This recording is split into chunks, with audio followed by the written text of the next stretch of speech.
Saudara-saudari terkasih, kita akan melanjutkan membaca ensiklik Dilexit Nos. Dia telah mengasihi kita. 3 bentuk kasih, nomor 64. Kita tidak hanya berhenti pada tingkat perasaan manusiawi Tuhan, betapapun indah dan mengharukan. Karena ketika kita merenungkan hati Kristus, kita juga melihat perasaannya yang baik dan mulia, kebaikan dan kelemah lembutannya, serta tanda kasih sayang manusiawinya yang sejati, kebenaran terdalam kasih ilahinya yang tak terhingga terungkap. Dalam ungkapan Benediktus ke-16, dari cakrawala kasihnya yang tak terbatas, Tuhan ingin masuk ke dalam batas-batas sejarah manusia dan kondisi manusia. Dia mengambil tubuh dan hati. Dengan demikian, kita dapat merenungkan dan menjumpai yang tak terbatas dalam yang terbatas, misteri yang tak kasat mata dan tak terlukiskan dalam hati manusia Yesus, orang Nazaret. Nomor 65. Sebenarnya terdapat 3 bentuk kasih yang terkandung dalam gambar hati Tuhan yang mempesona kita. Pertama, kita merenungkan kasih ilahinya yang tak terbatas di dalam Kristus. Kemudian pikiran kita beralih ke dimensi spiritual kemanusiaannya, di mana hati menjadi simbol cinta paling membara yang tertanam dalam jiwanya dan memperkaya kehendak kemanusiaannya. Dan yang terakhir, gambaran hati tersebut merupakan simbol cinta kasihnya yang manusiawi. Nomor 66. Ketiga bentuk kasih tersebut tidak terpisah, yang bekerja secara paralel atau tak terkait, melainkan bertindak dan mengekspresikan dirinya dalam kesatuan yang konstan. Dalam terang iman yang dengannya kita percaya bahwa di dalam pribadi Kristus ada kesatuan antara kudrat manusiawi dan ilahi. Kita dapat melihat ikatan yang erat antara kasih lembut hati manusiawi Yesus dan kasih rohani yang juga bersifat ganda, yakni manusiawi dan ilahi. Nomor 67. Dengan masuk ke dalam hati Kristus, kita merasa dikasihi oleh hati manusia yang penuh kasih sayang dan berperasaan seperti kita. Kebebasan manusiawinya hendak mencintai kita, dan kehendak rohani ini sepenuhnya diterangi oleh kasih dan karunia. Ketika kita masuk ke dalam hatinya, kita menemukan diri kita dibanjiri dengan kemuliaan kasihnya yang tak terbatas. Kasih sebagai putra kekal yang membuat kita tidak bisa lagi terpisah dari kasih manusiawinya. Justru dalam cinta manusiawinya yang tidak berpaling dari kita menemukan cinta ilahinya. Kita menemukan yang tak terbatas dalam yang terbatas. Nomor 68. Inilah ajaran gereja yang konstan dan pasti, bahwa penyembahan kita terhadap pribadi Kristus adalah unik dan menghormati secara tidak terpisah kudrat ilahi dan kudrat manusiawinya. Sejak zaman dulu, gereja telah mengajarkan bahwa kita harus menyembah Kristus yang satu dan sama, anak Allah dan manusia, dalam 2 kudrat yang tak terpisahkan dan tak terbagi. Kita melakukannya dengan sembah bakti, karena sabda sudah menjadi daging. Kristus sama sekali tidak disembah dalam 2 kudrat yang darinya 2 penyembahan diperkenalkan. Namun firman Allah yang berinkarnasi dalam dagingnya sendiri dipuja dengan 1 penyembahan. Nomor 69. Santo Yohanes dari Salib berusaha menjelaskan bahwa dalam pengalaman mistik, kasih yang tak terbatas dari Kristus yang bangkit tidaklah asing dalam hidup kita. Yang tak terbatas entah bagaimana merendahkan dirinya, sehingga melalui hati Kristus yang terbuka, kita dapat mengalami perjumpaan kasih yang benar-benar saling menguntungkan. Adalah mungkin bahwa seekor burung yang terbang rendah menangkap seekor elang emas yang terbang di ketinggian, jika elang emas tersebut turun dengan kehendak ingin dicapai. Dan dia menjelaskan bahwa melihat mempelai wanita terluka karena cinta kepadanya, dan ketika mempelai pria mendengar erangan kesakitannya, maka dia juga terluka karena mencintainya, karena mereka adalah sepasang kekasih. Yang satu terluka, yang lain ikut terluka. Yohanes dari salib memahami lambung Yesus yang tertikam sebagai sebuah panggilan untuk bersatu sepenuhnya dengan Tuhan. Kristus bagaikan rusa terluka. Ketika kita belum membiarkan diri kita disentuh oleh kasih-Nya yang mengalirkan air untuk memuaskan dahaga dan menemukan kenyamanan setiap kali kita berpaling kepadanya. Terbanglah hai merpati, karena rusa jantan yang terluka. Itu sudah tampak di atas bukit, dan merindukan kesegaran dari hembusan kepak sayapmu. Perspektif Trinitaris, nomor 70. Devosi kepada hati Yesus sebagai kontemplasi langsung terhadap Kristus yang membawa kita ke dalam kesatuan dengannya, jelas bersifat kristologis. Kita bisa melihat dalam surat kepada jemaat Ibrani yang mendesak kita agar tekun dalam perlombaan yang diwajibkan bagi kita dengan mata tertuju kepada Yesus. Pada saat yang sama, kita perlu menyadari bahwa Yesus menyebut dirinya sebagai jalan menuju Bapa. Akulah jalan, tidak ada seorang pun yang datang kepada Bapa kalau tidak melalui aku. Yesus ingin membawa kita pada Bapa. Itulah sebabnya sejak awal khotbah gereja tidak berakhir pada Yesus, melainkan pada Bapa.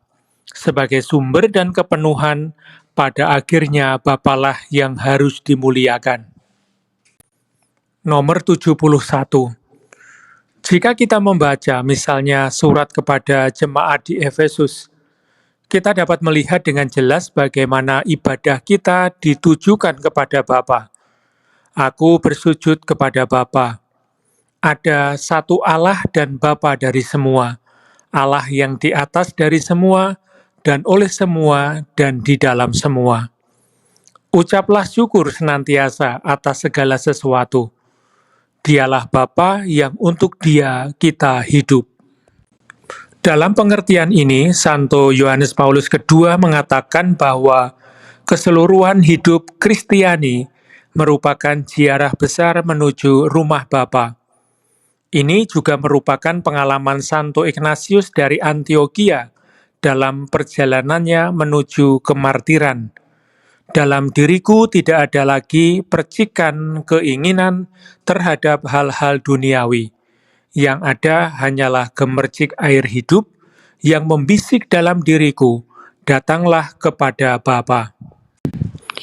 Nomor 72. Bapa di atas segalanya adalah Bapa Yesus Kristus. Terpujilah Allah dan Bapa Tuhan kita Yesus Kristus. Dia adalah Allah Tuhan kita Yesus Kristus, Bapa yang mulia. Ketika Sang Putra menjadi manusia, segala harapan dan cita-cita hati manusia diarahkan kepada Bapa. Jika kita melihat cara Kristus berkomunikasi kepada Bapa, kita dapat memahami keterpesonaan cinta dan kasih sayang yang dirasakan hati manusia terhadap Dia, keterarahan hati yang sempurna dan tanpa henti terhadap Bapa. Kisah hidupnya di bumi kita merupakan sebuah perjalanan untuk menjawab panggilan tanpa henti yang dirasakan hati manusiawinya untuk datang kepada Bapa. Nomor 73. Kita tahu bahwa kata Aram yang digunakan Yesus untuk memanggil Bapa adalah Abba, sebuah istilah yang sudah akrab dan terkenal yang bagi beberapa orang menimbulkan perdebatan. Inilah cara dia menyapa Bapa ketika mengungkapkan kesedihannya atas kematian yang akan segera terjadi. Ya Aba, ya Bapa, tidak ada yang mustahil bagimu. Ambillah cawan ini daripadaku, tetapi janganlah apa yang aku kehendaki, melainkan apa yang Engkau kehendaki. Yesus tahu betul bahwa dia selalu dikasihi oleh Bapa. Engkau telah mengasihi aku sebelum dunia dijadikan. Dalam hati manusiawinya, ia bersukacita mendengar Bapa berkata kepadanya, Engkaulah anakku yang kukasihi, kepadamulah aku berkenan. Nomor 74. Injil keempat menyampaikan kepada kita bahwa putra yang kekal selalu dekat dengan hati Bapa. Santo Ireneus dengan demikian menyatakan bahwa putra Allah bersama Bapa sejak awal. Sementara itu, Origenes menyatakan bahwa sang putra bertekun dalam kontemplasi yang tiada henti akan kedalaman Bapa. Ketika sang putra menjadi manusia, dia semalam-malaman berbicara kepada Bapa yang dikasihinya di atas bukit. Dia memberitahu kita, aku harus berada di rumah Bapakku. Kita juga melihat bagaimana dia mengungkapkan pujiannya. Yesus bersukacita karena Roh Kudus dan berkata, Aku bersyukur kepadamu Bapa, Tuhan langit dan bumi. Kata-kata terakhirnya yang penuh keyakinan adalah, Ya Bapa, ke dalam tanganmu kuserahkan nyawaku. Nomor 75. Sekarang marilah kita arahkan pandangan kita pada Roh Kudus, yang apinya memenuhi hati Kristus. Seperti yang pernah dikatakan Santo Yohanes Paulus II, hati Kristus adalah mahakarya Roh Kudus.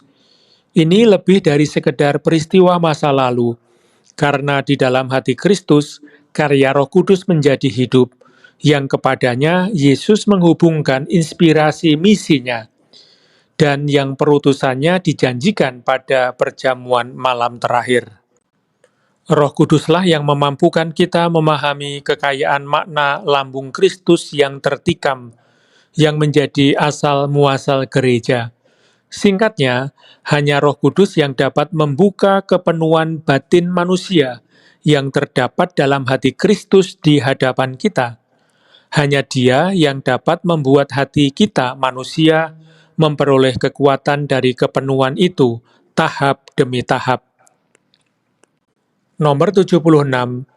Jika kita berusaha menggali lebih dalam tentang karya Roh Kudus yang penuh misteri, kita akan mengetahui bahwa Dia mengerang di dalam diri kita sambil berseru, Ya Aba.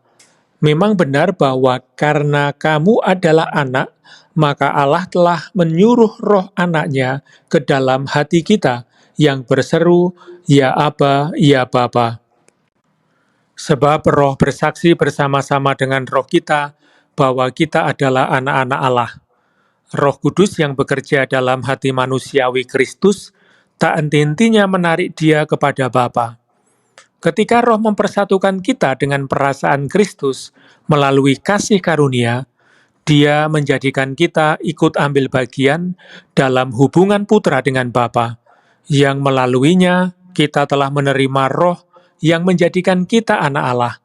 Oleh roh itu kita berseru, Ya Aba, Ya Bapa. Nomor 77. Hubungan kita dengan hati Kristus kemudian berubah berkat dorongan Roh Kudus yang mengarahkan kita kepada Bapa, sumber kehidupan dan sumber kasih karunia tertinggi. Kristus sendiri tidak ingin kita hanya berhenti pada Dia. Kasih Kristus adalah pernyataan belas kasih Bapa. Keinginannya adalah didorong oleh roh yang mengalir dari hatinya. Bersama Dia dan di dalam Dia, kita pergi kepada Bapa. Kita memuliakan Bapa melalui Kristus, bersama Kristus, dan di dalam Kristus. Santo Yohanes Paulus II mengajarkan bahwa hati Sang Juru Selamat mengundang kita untuk kembali kepada kasih Bapa, yang merupakan sumber dari setiap kasih yang sejati. Inilah tempatnya yang Roh Kudus upayakan, yang datang kepada kita melalui hati Kristus, yakni memelihara hati kita. Oleh karena itu, Liturgi melalui karya roh yang memberikan kehidupan selalu mengarahkan hati Kristus yang bangkit kepada Bapa.